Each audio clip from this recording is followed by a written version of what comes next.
Oh my goodness, will you stop messing around and just give the people what they want?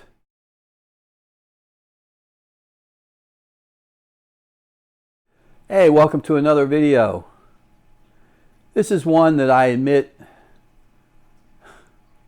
I don't always like making, but you have to if you have a YouTube channel and you talk about photography.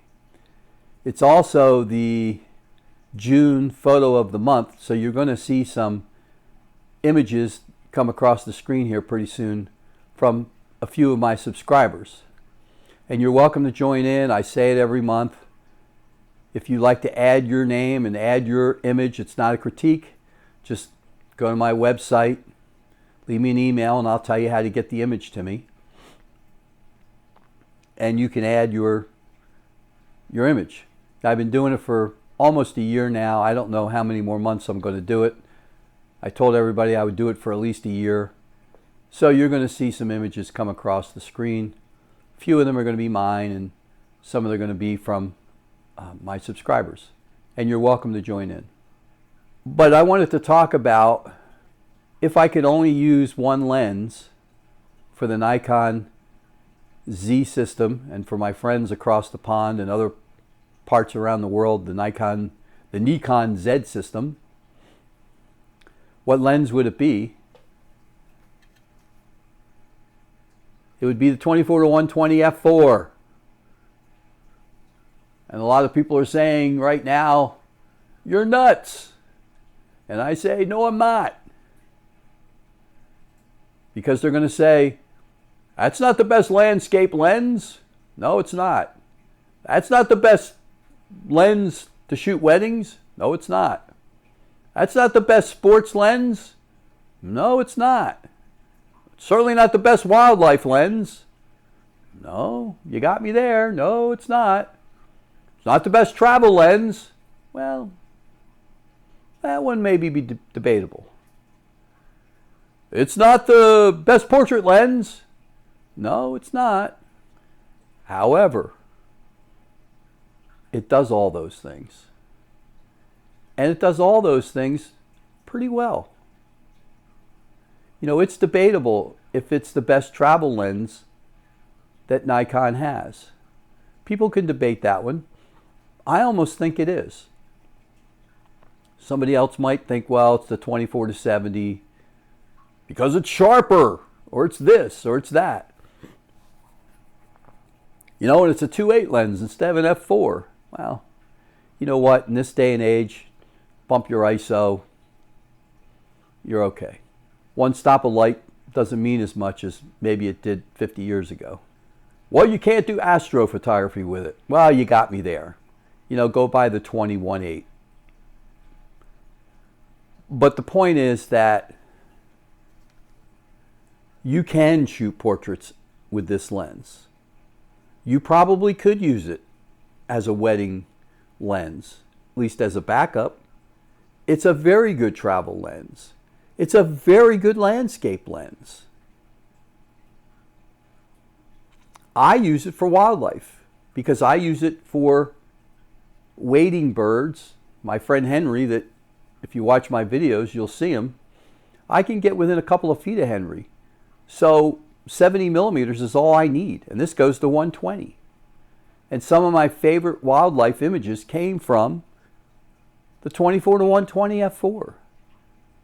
It's a great lens.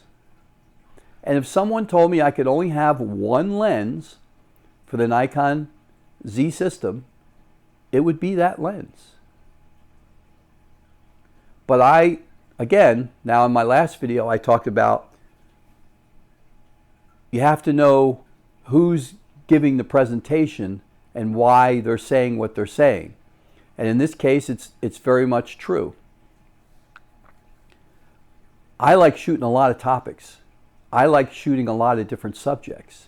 If I really was just a wedding photographer, that would not be my first choice. There'd probably be 2 other lenses I would pick before I would pick that one. Maybe 3 different lenses that I would pick before that one. Maybe even 4, who knows? But it wouldn't be my first choice. If I was strictly a landscape photographer, It might be my first choice, it might not be, but it would be in my top 2 or 3. If I was just strictly shooting sports, it wouldn't be my first choice, but I'd probably have it in the bag for close-up photos. Portraits wouldn't be my first choice. Nikon probably makes 2 or 3. And if you add the third-party lenses, there might even be a half a dozen lenses that are made that would be my choice over that lens. But you could do it. Because I like shooting a variety of subjects, that's why I would pick. Me personally. If I could only have one lens, that would be the lens. If someone said you could only have 2 lenses, you know, believe it or not, I think the 85-1.8 would be my second choice. Because I do like shooting a lot of portraits. And that's a beautiful portrait lens. Is the 1.2 better? Is the 135 better? I don't know, maybe. I haven't shot those. Is the 51.2 better? I don't know. From what I've seen and heard, all 3 of those lenses might be a little bit better portrait lenses. But it doesn't matter because of the size and the weight and everything. And I can use that if I wanted to for street photography, even though I don't do a lot of it. I could use it for a lot of different things. And so that would probably be my second choice. And if someone, you know, well, you can only have 3, then it'd be a little bit harder to choose. Then it would probably be between the Voigtlander 50 f2 Apo and the Nikon 50-1.8 prime. Only because do I want autofocus or not? For me, I think the Voigtlander is a slightly better lens, even though the Nikon 1.8 is a beautiful lens. But people talk about, what's the sharpest lens? You rarely hear people say, except for the Leica people. You know, they kind of get it when it comes to this. I know some people are like, oh, I hate those Leica people. Well, they shoot Leica for a reason. And a lot of times it's because they want the character of those lenses. And people will admit that a lot of lenses now have gotten so clinical that they try to be the sharpest lens. And they try to be the most perfect lens. And sometimes you want a lens that has a little character to it. And that's why I would say the 50 f2 Apo, because it has a little bit more character than the Nikon 1.8. But overall, if I could only have one, it would be this one. And second, I'd probably pick the 85-1.8, and third would probably be the Voigtlander 50 f2. And I could do rather nicely with just those 3 lenses. In fact, I've considered, I have a few other lenses and I've thought about selling them off. I never thought I'd get rid of my 20-1.8, but when I went to Iceland, I really didn't use it. I used it once, and then I ended up shooting panoramas at Kirkefell and Kirkefoss. I put this lens back on, and I shot panoramas because I needed like whatever I ended up shooting them at, 70 millimeter or whatever, and went across rather than trying to get that full frame in one shot with the 20, because the 20 just wasn't quite wide enough. I really needed 15 or 16 millimeter. That's why I ended up doing the panorama. Unless you're shooting astro photography, you can just as easily use the 24-120 and shoot panoramas for landscapes. You can use the 85 and shoot panoramas. You can use the 50 and shoot panoramas. Anyway, that's the video of give the people what they want and just tell them the one lens you'll use, even if it's not the sharpest one. It's not the sharpest lens I have. The Nikon 50-1.8 or the Voigtlander f2 is probably the sharpest lens I have. That one's not the sharpest lens. But it's probably my favorite. It's the one I use the most. So anyway, thanks for watching. Thanks for listening to my what's my favorite lens video. And please, I'm trying to get up towards 1,000 subscribers.